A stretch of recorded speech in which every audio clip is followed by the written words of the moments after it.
Começando, então, pela importância desse instrumento, né, o Estatuto da Igualdade Racial e contra a Intolerância, é inegável que nós temos que falar sobre a condição do racismo nesse país, a forma como ele foi construído ao longo da história e a forma como se perpetua, né? Nós vivemos, agora em 2022, 134 anos da abolição da escravidão, enquanto uma janela histórica, 134 anos até é um tempo considerado pequeno, né, ao longo da história, mas não é, né? 134 anos são muitas e muitas gerações de brasileiros e brasileiras que são submetidos a esse regime de um racismo extremamente forte e muito presente nas nossas vidas, que traz sequelas do ponto de vista econômico, social, político, e o resultado final é a exclusão da população negra dos espaços construtores da sociedade, né? Dos espaços em que se garante o acesso a serviços, a bens e a cidadania. A abolição, como já foi dito anteriormente, no Brasil, ela não aconteceu de maneira completa. Se no dia 12 de maio de 1888, os nossos antepassados eram escravos, no dia 13 deixaram de formalmente ser, e no dia 14 passaram a engrossar as fileiras das pessoas sem direitos. Sem direito à moradia, sem direito ao trabalho, sem direito ao acesso à educação formal, sem direito à vida digna. E isso tem se perpetuado ao longo da história.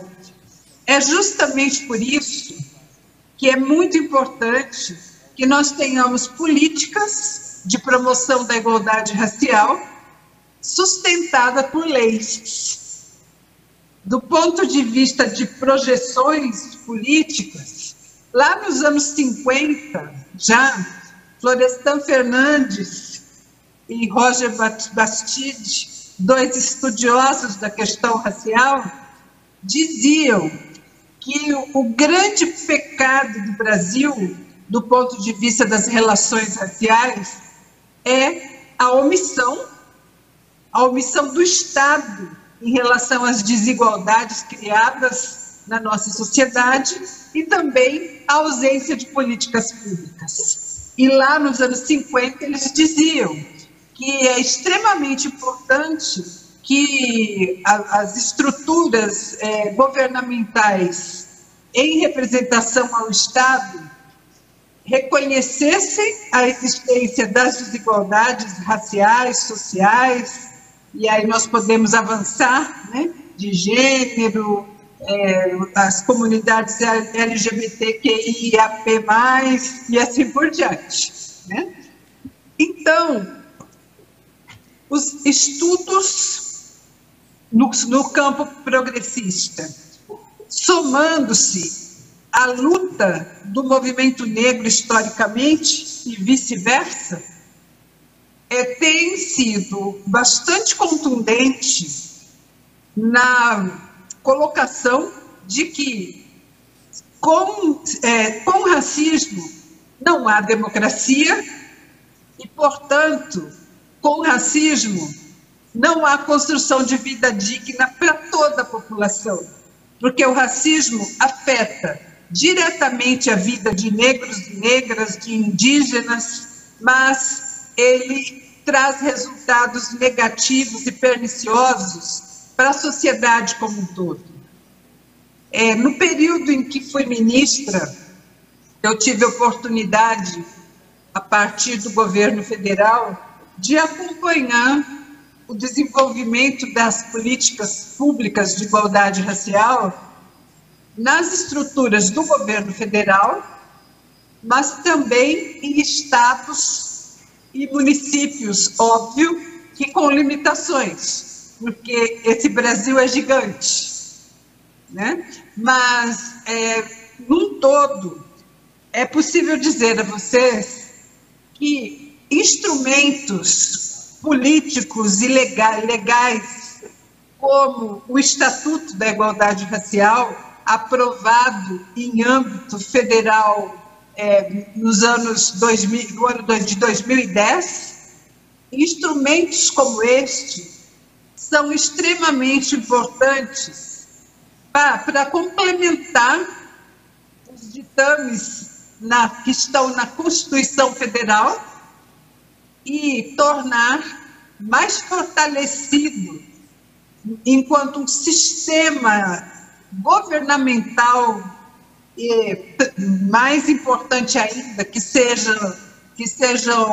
ações de Estado. Estas situações têm que ser avançadas a partir de leis e a partir da vida.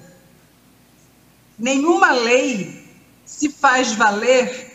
se ela não é tratada a partir do legislativo, do executivo e também da presença da sociedade organizada através dos conselhos, através dos órgãos colegiados. O tratamento das leis e a divulgação das leis, o monitoramento da aplicação das leis é extremamente importante. Então, o Estatuto da Igualdade Racial, ele veio a compor um conjunto de instrumentos necessários para se fazer valer direitos. O fato de existir o Estatuto em âmbito federal, ele é muito importante para o Brasil como um todo, mas é muito importante e necessário que essas legislações se reproduzam, se repitam nas localidades. O município tem que ter a sua própria legislação, ela pode se espelhar em construções estaduais e federais, mas cada ente federativo tem a sua importância a partir da criação dos seus próprios instrumentos. Então, nos últimos tempos, depois do final dos anos 80 para cá, no Brasil, começam a serem criadas as secretarias de promoção da igualdade racial, coordenadorias, assessorias, sendo que o movimento negro, em âmbito nacional, tenha acordo de que é importante que tenha uma secretaria, né? Uma instância no âmbito de decisão naquela localidade. E para que essas secretarias tenham êxito e capacidade de ação, é importante ter as leis que as sustentem. Então, aí está, novamente colocada por mim e pelas pessoas que estão coordenando esta reunião ampliada, a importância da defesa da aprovação do Estatuto da Igualdade Racial, aí neste município, aí em Ribeirão Preto, como um esteio, como uma retaguarda ao conjunto de instrumentos, leis, projetos-leis, que devem cada vez mais estar em vigor e a serviço da população. Então, esse estatuto, ele soma ao que já existe. E, além de somar ao que já existe, ele fortalece a construção de uma política local de igualdade racial que possa ser continuada através de leis fortalecidas. E aí tem tarefa para todo mundo. Tem tarefa para os legisladores e legisladoras, tem tarefa para o movimento social, tem tarefa para o executivo, e é importante que a população seja participativa para garantir melhorias e instrumentos para fazer valer os seus direitos. Esse debate sobre o Estatuto da Igualdade Racial em âmbito dos municípios, eles têm acontecido de maneira bastante ampla pelo Brasil afora. Nós, óbvio que não conseguimos atingir os 5.650 municípios existentes nesse país, mas quanto mais a gente avança em regiões que são importantes na estrutura do Estado, importantes para o país, e Ribeirão Preto é uma dessas cidades, quanto mais nós avancemos em cidades que têm essa importância, nós vamos criando espelho, vamos criando referências para que outras cidades, para que outras regiões do Brasil assumam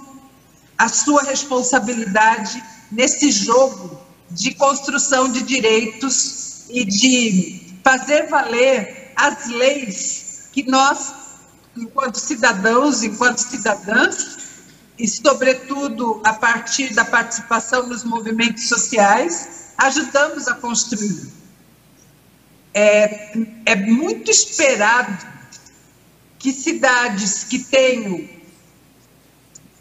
um aparato político formado por estes que eu acabei de mencionar, né? A vinculação entre legislativo, executivo, sociedade organizada, é muito esperado que a questão racial esteja em pauta e, repito, fazendo valer a visão de que com racismo não há democracia, não há direito pleno, não há vida digna. Eu saúdo, então, a cidade de Ribeirão Preto por essa iniciativa. Estou percebendo que o processo já está bastante adiantado e me parece, é assim que eu estou enxergando este momento que nós estamos vivendo agora, hoje, no dia 9 de maio, que esse momento é uma reunião para impulsionar, né? Mais um passo para afirmar a importância desse estatuto e a importância de que ele seja votado e colocado em prática. Nesse sentido, eu vejo que o convite para eu estar aqui é também uma demonstração de que Ribeirão Preto, assim como todas as cidades do Brasil, não tem que viver os seus processos de maneira isolada. O movimento social, junto com as demais instituições, tem que pôr a boca no trombone, no sentido de fortalecer as suas construções e também de garantir um monitoramento político, que a responsabilidade é local, mas tantas outras instituições fora da cidade, mas instituições que trabalham para a construção da democracia, podem contribuir a partir das trocas de experiências e do estímulo positivo para que as legislações sejam cada vez mais fortes e a ação institucional de combate ao racismo seja tomada como uma responsabilidade das instituições públicas dessas localidades. Então, Ribeirão Preto, bom trabalho e contem com a ajuda de diversas outras instituições pelo Brasil afora, que também estão debatendo e colocando em prática experiências do tipo que vocês estão desenvolvendo aí. Muito obrigada e fico à disposição para continuar a nossa troca.